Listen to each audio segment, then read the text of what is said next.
नमस्ते बच्चों, कैसे हैं आप सब। आज हम हिंदी व्याकरण एवं रचना प्रबोध से अध्याय 12 है अर्थ विचार के अभ्यास प्रश्न देखेंगे। इस पाठ में, इस अध्याय में हमने विलोम शब्द, पर्यायवाची शब्द, वाक्यांश के लिए एक शब्द और समानार्थक शब्द, इससे शब्दों के अर्थ पर विचार किया है ना। शब्दों के कितने अर्थ होते हैं और किस किस प्रकार से अर्थ हो सकते हैं, उन सब को हमने समझा और आपको सब अवश्य समझ में आ गए होंगे। और अब अभ्यास प्रश्न आपके लिए करना आसान होगा, फिर भी मैं एक बार इनको भी हल करवा देती हूँ, है ना। तो पहला प्रश्न है, चांद का पर्यायवाची शब्द नहीं है। पर्यायवाची शब्द किसे कहते हैं? पर्यायवाची शब्द जैसे चांद का जो अर्थ है वही अर्थ रखने वाले और जो शब्द होंगे वे चांद के पर्यायवाची कहलाएंगे। तो ये प्रश्न पूछ रहा है कि चांद का पर्यायवाची शब्द नहीं है। ए विधु, ब सुधाकर, से भानु, द निशाकर। तो इसमें विधु, सुधाकर और निशाकर ये सभी पर्यायवाची शब्द हैं। इन सब का अर्थ है चंद्रमा। चांद का अर्थ है चंद्रमा और इन तीनों शब्दों का अर्थ भी है चंद्रमा। तो ये पर्यायवाची है, लेकिन भानु का अर्थ होता है सूर्य, तो यह पर्यायवाची शब्द नहीं है। दूसरा है अश्व का पर्यायवाची शब्द है, मतलब अश्व का अर्थ होता है घोड़ा, और किन शब्दों का अर्थ घोड़ा हो सकता है वही शब्द इसका पर्यायवाची होगा। तो हस्ती, हस्ती मने हाथी होता है, मीन मने मछली होता है, और घोड़ा, तो ये घोड़ा आई गया यहाँ। अर्थ घोड़ा ही बताया मैंने, और यहाँ पर पर्यायवाची शब्द भी घोड़ा ही दिया हुआ है। और सूत, सूत मने धागा, तो अश्व का पर्यायवाची क्या हुआ? घोड़ा। तीसरा है कृषक का पर्यायवाची शब्द है। कृषक का अर्थ होता है किसान, तो जो अर्थ है वही उसका पर्यायवाची भी हो सकता है ना। कृषक किसान का पर्यायवाची हो गया, घोड़े का पर्यायवाची अश्व हो गया, और अश्व का पर्यायवाची घोड़ा हो गया। तो ऐसे कृषक का पर्यायवाची किसान हो गया।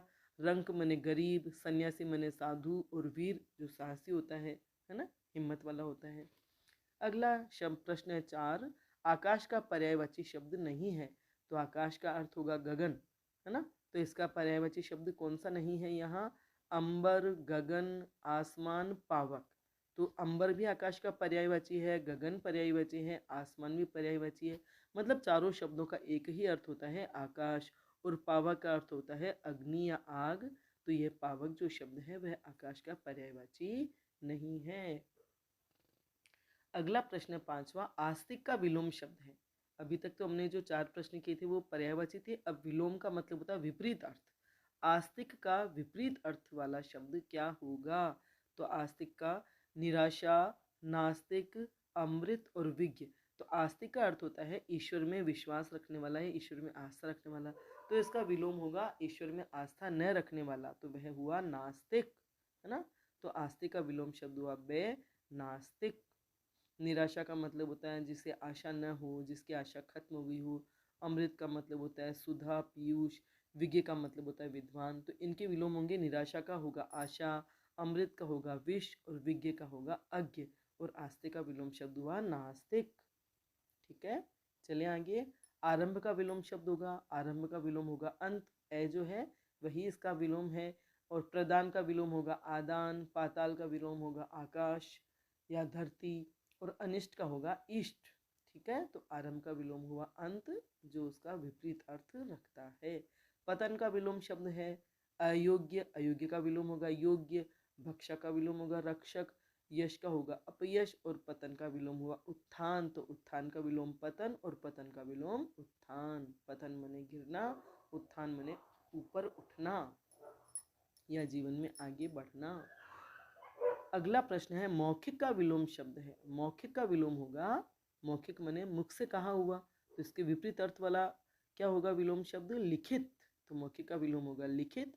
और सार्थक का विलोम होगा निरर्थक, उत्तर का होगा प्रश्न, सुलभ का होगा दुर्लभ। ठीक है, नीचे उत्तर भी दिए हुए हैं आपको। अगला प्रश्न है 9वां, निम्नलिखित शब्दों के दो दो पर्यायवाची शब्द लिखिए। तो इच्छा के पर्यायवाची होंगे अभिलाषा, कामना। अग्नि के होंगे आग, पावक। अमृत के होंगे सुधा, पीयूष। सरस्वती के होंगे शारदा, वीणा, पाणी। स्वर्ण के सोना, कनक, हेम। हाथी के हस्त, है ना, हस्ती, कुंजर, ये विलोम होंगे हाथी के।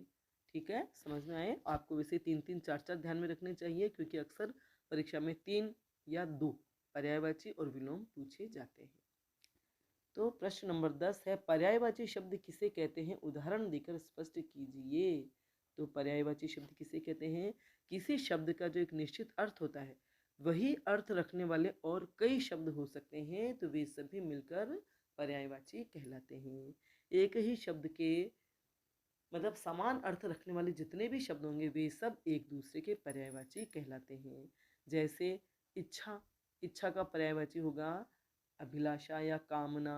अग्नि के पर्यायवाची होंगे आग या पावक। तो जो अग्नि का अर्थ है वही आग का है और पावक का है, जो इच्छा का अर्थ है वही अभिलाषा और कामना का है। तो ये सभी पर्यायवाची कहलाते हैं। अगला प्रश्न 11वां, रेखांकित शब्दों के विलोम शब्द लिखकर वाक्य में पुनः लिखिए। रेखांकित मतलब जिस शब्द के नीचे रेखा अंकित है, तो वाक्य में जिस शब्द के नीचे रेखा अंकित है वह कहलाएगा रेखांकित शब्द, और उसका हमें विलोम लिख करके विलोम शब्द बताना है और वाक्य में पुनः लिखना है। तो पहला है वाक्य, यह कमरा बहुत गंदा है। यह कमरा बहुत गंदा है, और गंदा का विलोम हो जाएगा साफ सुथरा, है ना, साफ सुथरा। तो हम वापस वाक्य क्या लिखेंगे, यह कमरा बहुत साफ सुथरा है। तो गंदे का विलोम साफ सुथरा, और ये हमारे वाक्य में प्रयुक्त हो गया। यह वस्तु आयात की जाती है। आयात माने मंगवाना, दूसरे देशों से मंगवाना, और आयात का विलोम होगा निर्यात, मतलब दूसरे देश को भेजना, मतलब दूसरे देश से खरीदा जाता है या दूसरे देश को बेचा जाता है, तो उसे कहते हैं आयात निर्यात। तो यह वस्तु आयात की जाती है, इसका विलोम होगा यह वस्तु निर्यात की जाती है। ठीक है। तीसरा वाक्य है, राम योग्य छात्र है, और योग्य का विलोम होगा अयोग्य। राम लायक है, काबिल है, और अयोग्य माने ना काबिल या ना लायक। तो राम अयोग्य छात्र है। समझ में आ रहा है? अगला वाक्य है, किसी का हित करना ठीक नहीं है। इसका विलोम होगा हित का विलोम अहित। हित माने भला करना और अहित माने नुकसान करना। तो किसी का अहित करना ठीक नहीं है। कृपया धीरे चलिए, तो इसका विलोम हो जाएगा कृपया तेज चलिए। ठीक है, बिल्कुल सरल थे। अगला 12वां प्रश्न है, निम्नलिखित शब्दों के विलोम शब्द लिखते हुए वाक्य बनाइए। ऊपर तो वाक्य दिए हुए थे जिसमें आपको विलोम लिख देना था, अब यहाँ विलोम बता करके वाक्य भी बनाना है आपको अपना। अनुज, अनुज का अर्थ होता है छोटा भाई, तो इसका विलोम हो जाएगा बड़ा भाई, और बड़े भाई को क्या कहेंगे, अग्रज। तो कहेंगे राम लक्ष्मण के अग्रज थे। ठीक है। योग्य, योग्य का विलोम हो जाएगा अयोग्य। तो कुछ भी लिख दे, कमल अयोग्य व्यक्ति है। रोगी, रोगी का मतलब होता है बीमार, और इसका विलोम हो जाएगा निरोगी। तो हमें, या मैं निरोगी हूँ, मैं बीमार नहीं हूँ, मैं स्वस्थ हूँ, तो मैं निरोगी हूँ। घृणा, घृणा का मतलब होता है नफरत, और इसका विलोम हो जाएगा प्रेम या प्यार। तो विलोम शब्द लिखते हुए वाक्य बना, तो हमें सभी से प्रेम करना चाहिए, या हमें सभी से प्रेम के साथ, हमें सभी के साथ प्रेम से रहना चाहिए। अगला है एकता, है ना। एकता का विलोम हो जाएगा अनेकता। एकता माने एकता की भावना, एक की भावना सब एक समझे, और अनेकता हो जाएगा अलग अलग का भाव, है ना, अलग अलग होने का भाव। तो एकता का विलोम है अनेकता। तो हम वाक्य बनाएंगे, अनेकता में एकता हमारे देश की संस्कृति है। ठीक है, अनेकता में एकता, दोनों ही शब्द आ गए उसमें। अब है एक शब्द में उत्तर दीजिए, यानी वाक्यांश के लिए एक शब्द में उत्तर देना है। कोई वाक्य आपके सामने प्रस्तुत किया जाएगा, उसको हमें एक शब्द में उसका जवाब देना है। जल में रहने वाला क्या कहलाता है, जलचर। जल में रहने वाला, इसके लिए एक शब्द होगा जलचर। जिसमें ममता न हो, तो इसके लिए एक शब्द होगा निर्मम। अगला वाक्य है या वाक्यांश है, जिसे क्षमा न किया जा सके, अक्षम्य। जो इस लोक का न हो, पारलौकिक। दूसरों से ईर्ष्या करने वाला, ईर्ष्यालु। जिसके हाथ में चक्र हो, चक्रपाणी। चक्र मने चक्र और पाणी मने हाथ। मांस न खाने वाला, शाकाहारी।